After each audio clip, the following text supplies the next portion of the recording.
Ողջույն, սիրելի ժողովուրդ, ներողություն եմ խնդրում, շտապ եթեր եմ դուրս գալիս առանց նախօրոք զգուշացնելու, բայց իրոք վիճակը այնքան արագ է փոխվում, իրադարձությունները այնքան արագ են զարգանում, որ նույնիսկ որոշ դեպքերում հարկ է լինում այսպիսի չնախատեսված եւ շտապ եթեր դուրս գալ, բայց ես խնդրում եմ, քանի որ ասելիքը շատ կարեւոր է, չափազանց կարեւոր է, ես խնդրում եմ չբավարարվեք միայն լսելով, տարածեք իմ այս լայվը, ձեր էջերի վրա տեղադրեք, շեյր արեք, կոմենտներ գրեք, լայքեր դրեք, տարածեք, որտեղ իրոք շատ արագ է ամեն ինչ զարգանում եւ իրոք անկանխատեսելի վիճակներ են կարող ստեղծվել արդեն մոտ ապագայում։ Մի քանի կարևոր բան կա, առաջինը հենց նոր NBC հեռուստաալիքով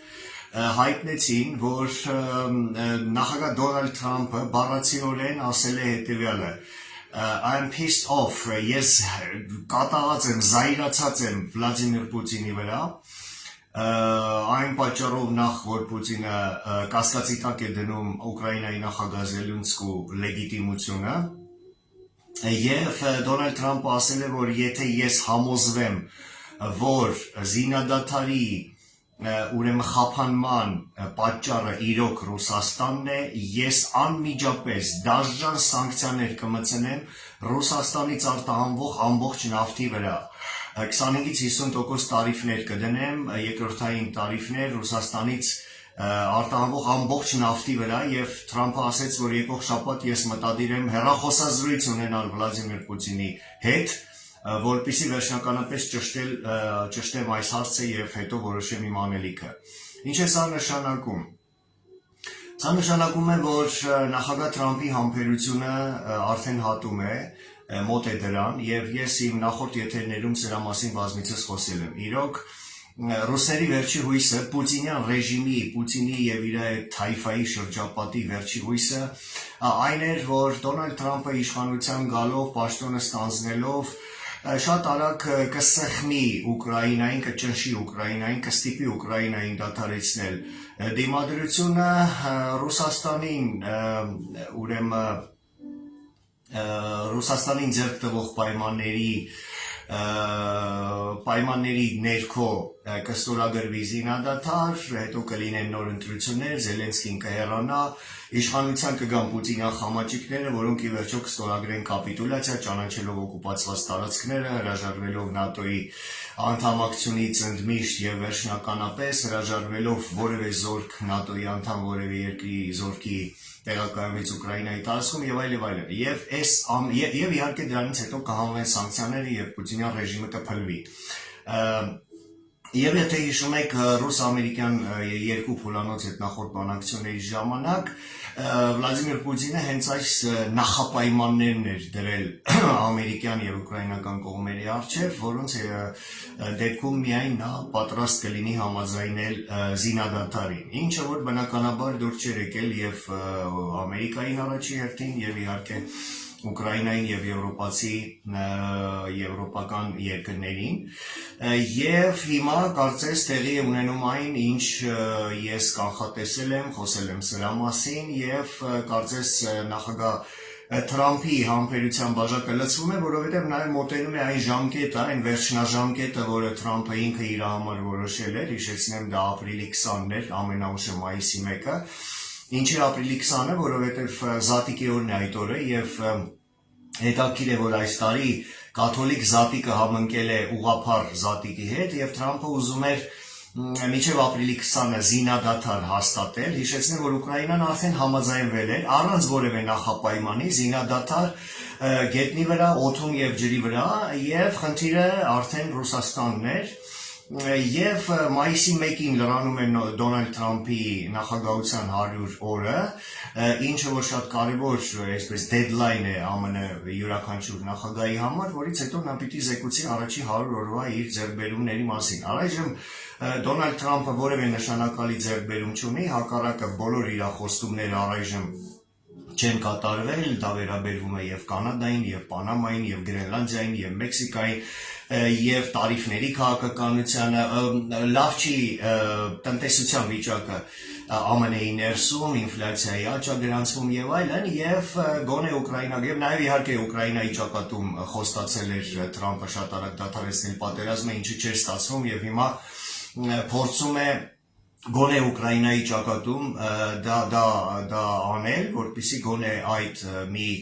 ձեռքբերումը ներկայացնի սեփական էլեկտորատին, ասեմ նաև, որ Դոնալդ Թրամփը երազում էր Նոբելյան խաղաղության Նոբելյան մրցանակ ստանալ, ինչի համար պիտի կարողանա դադարեցնել պատերազմը եւ ինչպես ես ասացի, հիմնական եւ միակ խոչընդոտը Վլադիմիր Պուտինն է եւ երբ որ մի քանի շաբաթ անցնի Դոնալդ Թրամփի համբերությունը կհատի եւ նա արդեն աննախադեպ ճնշումներ կգործադրի Պուտինյան չեկիստական ֆաշիստական ռեժիմի վրա, հիշեցնեմ, որ Դոնալդ Թրամփը կարող է եւ կտրուկ իջեցնել նավթի գները եւ սանկցիաներ տարիֆներ դնել ռուսական նավթի վրա եւ թույլատրել ուկրաինացիներին հարվածել ուղիղ Մոսկվայի։ Իսկ ուկրաինացիները ունեն արդեն սեփական արտադրության հարթիռներ, որոնց միջոցով կարող են դա անել։ Եվ ես նաև կանխատեսում էի, որ երբ որ պուտինյան էլիտան, պուտինյան շրջապատի այն թևը, որը որ ուզում է, որ պատերազմը դադարի, ոչ թե որտեղ նրանք խաղաղասեր են եւ այսպես ցանկանում են, որ աշխարհում խաղաղություն տիրի, ոչ, նրանք էլի սրիկաներ են, պարզապես նրանք ուզում են պատերազմը դադարեցնել սեփական կաշին եւ ունեցվածքը փրկելու համար, որտեղ լավ են հասկանում, որ գտնվելով պուտինյան խորտակվող նավի վրա, նրանք Պուտինի հետ միասին գնում են դեպի կործանում։ Դա վերաբերվում է Չեմեզովի կլանին, որի ներկայացուցիչներից մեկը եւ գլխավորը Դենիս Մանտուրովն է, խորհուրդ եմ տալիս ձեզ հետևել այդ մարդուն, Դենիս Մանտուրը, որը որ Միշուստինի տեղակալն է, առաջին փոխվարչապետը եւ ըստ որոշ տեղեկությունների հենց Մանտուրովը կարող է դառնալ Պուտինից հետո Ռուսաստանի հաջորդ ղեկավարը, մյուս թևը դա Պուտինի կրտսեր դստեր Կատերինա Տիխանովայի եւ նրա շուրջ հավաքված մարդկանց թևն է, որոնց թեկնածուն Կիրիլ Դմիտրիևն է, որը Կատերինա Տիխանովայի մոտիկ ընկերուհու ամուսինն է։ Եվ նրանք կարծում եմ, եթե սկսեն հասկանալ, որ այսպես այլևս չի կարող շարունակվել, կփորձեն լուծել Պուտինի հարցերը, ինչպես Բերյան լուծեց Ստալինի հարցերը։ Եվ հետաքրքիր է, որ մի քանի օր առաջ Զելենսկին հայտարարել էր, որ Պուտինը շուտով կմահանա եւ ամեն ինչ կվերջանա, եւ ահա այս գիշեր լուր եկավ, որ Մոսկվայի կենտրոնում Լուբյանկայի ՖՍԲ-ի ուրեմն գլխավոր շենքի շտաբի մասնաշենքից ոչ շատ հեռու պայթեցվել է Պուտինի լիմուզիններից մեկը, այդ Aurus Magnishի այդ լիմուզինը, եւ լուրեր են պատտվում The Bild եւ The Hill կարծեմ բրիտանական եւ գերմանական թերթերը գրում են, որ Կրեմլում խոճապ է եւ Պուտինը հրամայել է ստուգել կանալիզացիոն լուկերը ամբողջ Մոսկվայում։ Ես չեմ կարծում, որ սա պատահականություն է, ամենայն հավանականությամբ սա ինչ որ զգուշացման նման մի բան է Վլադիմիր Պուտինին, որ դադարեցրու այս վտանգավոր խաղերը, թե չէ լավ չի լինի։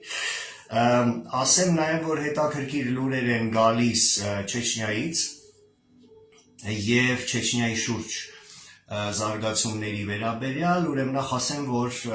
վերջերս խիստ լարվել է Պուտին-Կադիրով հարաբերությունները, նախ այն պատճառով, որ Վալբերիսի այդ հայտնի վեճից հետո նստվածք էր մնացել Պուտինի մոտ եւ Պուտինի շրջապատի մոտ, հիշում ենք, հա, Վալբերիսի շուրջ Կադիրովը վիճել էր Սուլեյման Քերիմովի եւ Վայնոն Պուտինի ադմինիստրացիայի ղեկավարի տեղակալն է, շատ ազդեցիկ մարդ Պուտինի շրջապատում, իսկ Սուլեյման Քերիմովը Դաղստանցի, ծնունդով Դաղստանցի օլիգարխ միլիարդատեր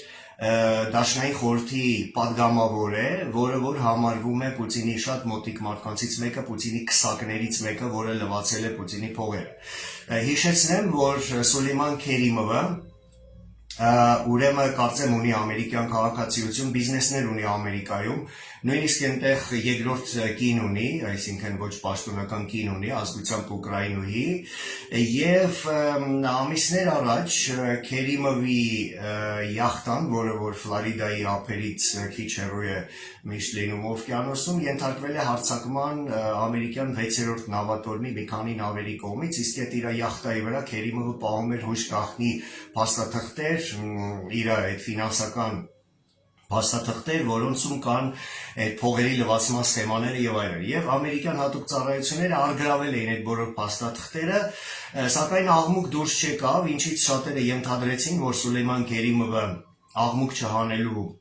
դիմաց խոստացել է համագործակցել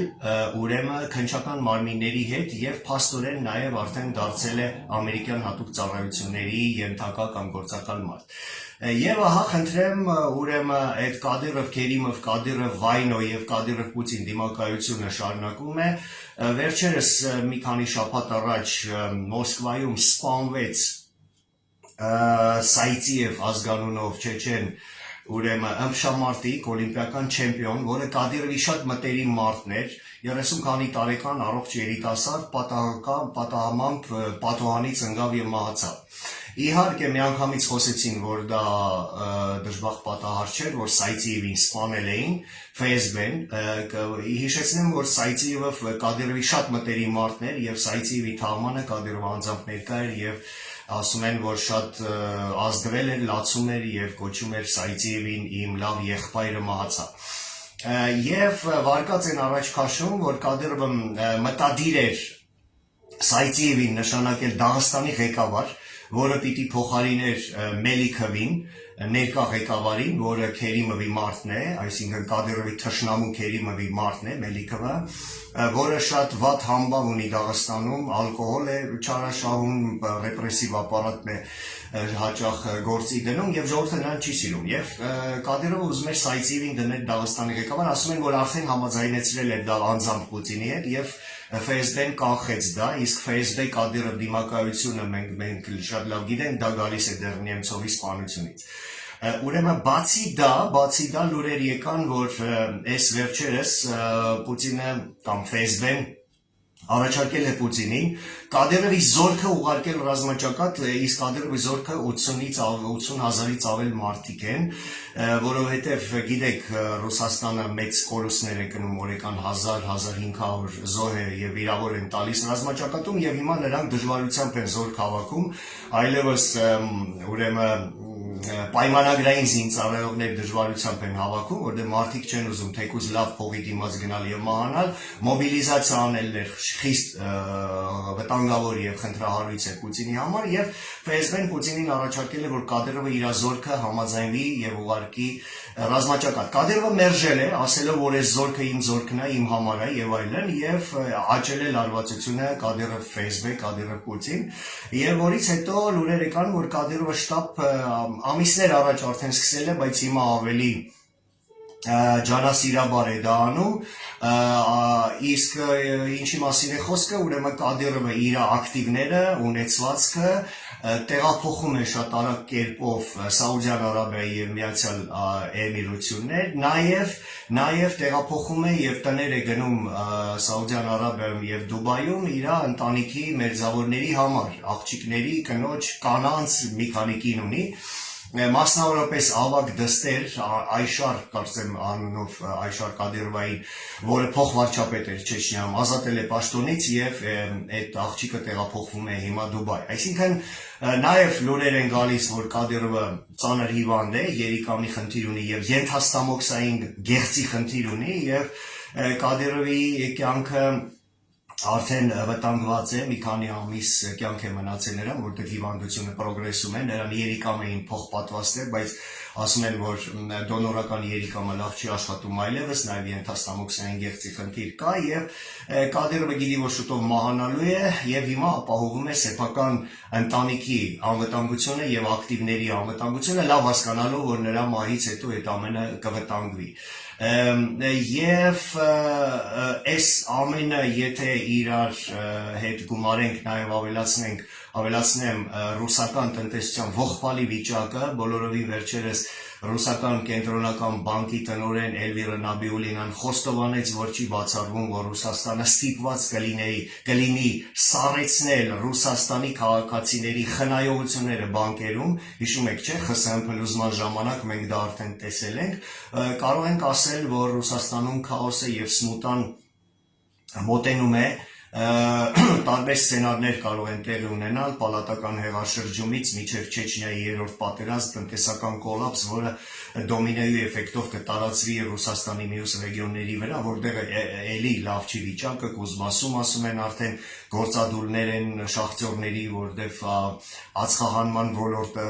սնանկացման եզրին է, մետալուրգիական, բանկային ոլորտը, ինֆլյացիան շարունակում է աճել եւ այլն,